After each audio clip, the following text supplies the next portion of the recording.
Hello, my name is Gregory Seltz. In recent times, books, television, motion pictures, even the National Geographic have seized upon the topic of conspiracy concerning the books that have come to be known as the lost books of the Bible. Were books intentionally excluded from the Bible? Have you asked yourself, but what if we don't know the whole story? What if more information about Christ's life was buried for centuries? Are there books that should be in the Bible but aren't?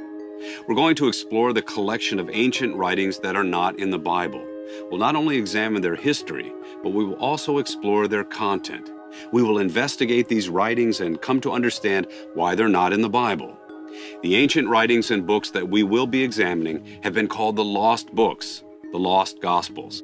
They have names like the Gospel of Peter, the Gospel of Philip, Pseudo-Matthew, the Gospel of Thomas, and the Gospel of Judas, just to name a few. But a technical term will help us understand one of the reasons why the early church rejected them. That term is pseudepigrapha. Pseudepigrapha is two Greek words stuck together. So pseudo, you might recognize, meaning false, and epigrapha, meaning attribution or inscription. And so it's used to describe writings or label writings that have a false attribution of author. So for example, the Gospel of Judas, let's say, was not written by Judas, but is falsely attributed to him. It's not that they're anonymous. Some biblical books are anonymous, so their authors are uncertain, but they're false, and therefore they're negatively judged with regard to their integrity and acceptability, as well as a relationship to the authoritative canon.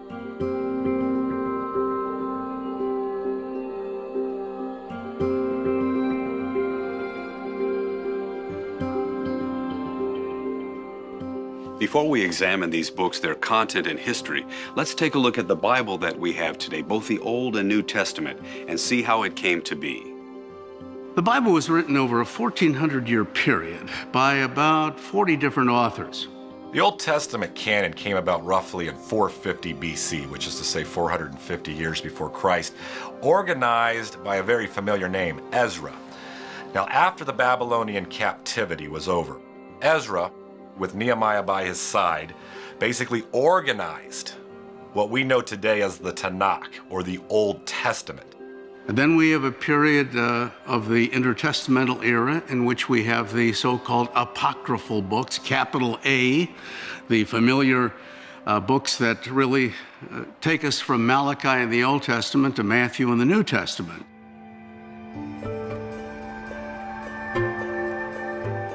By way of definition, we talk about the canon, or things that are canonical or not. The canon is, of course, a Greek term, kanon, which means a standard by which other things are measured.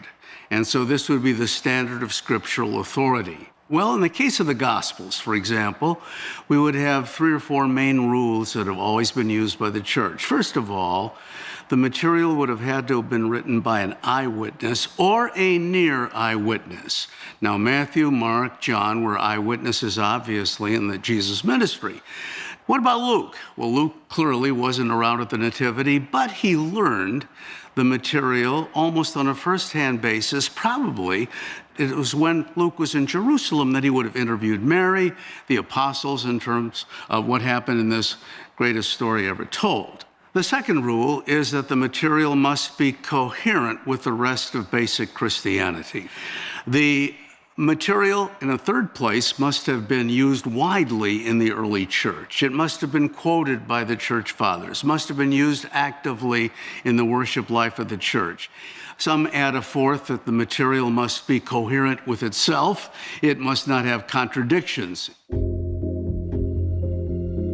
But how do we know that the Gospels we have today are genuine, that they should be in the Bible? Probably the best way to think about the process of canonization is not so much that they sat down and said, what are the 4 rules, and then let's go find books that match these rules. Rather, what's happening is the church is using the Old Testament as their scriptures, prior to the writing of the New Testament from Pentecost on. And then other writings are produced which more clearly lay out the life of Jesus, the teachings of the apostles, and these eventually become used alongside the law and the prophets. And so they're consistent with, they match with, they, to use our language, fulfill the law and the prophets. And so it's their use in the church, use in worship, that's actually more critical than some decision about what kind of criteria we're looking for. So for example, there's a church father called Justin Martyr who lives in Rome, and he writes about 155, 160. And he talks about these four Gospels by Matthew, Mark, Luke, and John. So very early, these four sort of rise up as key Gospels. About 20 years later, you have Irenaeus, another church father in Lyon, France, who uses these four Gospels, talks about a fourfold Gospel. So this external sort of people using the text is one way we can talk about their reliability. None of the pseudepigraphal writings were included in the New Testament. Why is this important? Well, none of the early church fathers quoted anything from these other writings and Gospels. In fact, the only time any of them are mentioned, they're condemned as heresy. We'll see why later. Another term that we probably better explain is the use of Apocrypha small a. These are the so-called lost Bibles, the hidden scriptures that are, well, people are making such a big fuss about them today. They never had any canonical significance. They are apocryphal from the Greek term apokryphine, which means to hide. They're the hidden, the secret Gospels. And therefore, they're always intriguing to a lot of people looking for secrets. And for that reason, they're getting a lot of mileage today, even though they don't deserve it. It wasn't just after the first century that spurious writings began to appear. Even before Christ, during the time of the Old Testament prophets, there were apocryphal writings. These so-called lost books of the Bible have been around really for centuries, but we have a whole series of apocryphal records from the Old Testament. The Old Testament Apocrypha is what they're called. Books like the lost books of the Bible and the forgotten books of Eden, giving us the apocalypse of Moses. This is one of the writings that never even came close to making the final cut in terms of the Old Testament scriptures. It elaborates on the creation. It tells us what happened to Adam and Eve, for example, after they were expelled from the Garden of Eden. In the 2nd century and later, apocryphal Gospels about the life of Jesus began to appear. Most of these dealt with a time in the life of Jesus that the Bible doesn't say much about, his childhood. As you're aware, there's very little in the canonical Gospels about, say, the birth of Jesus or the childhood of Jesus. And so there's a sort of a natural interest in, filling in the details of what happened, sort of a novel or a story about these events. And they're orthodox in the sense of they emphasize the divinity of Jesus from his birth. So he does, fantastic miracles at the age of 5, for example.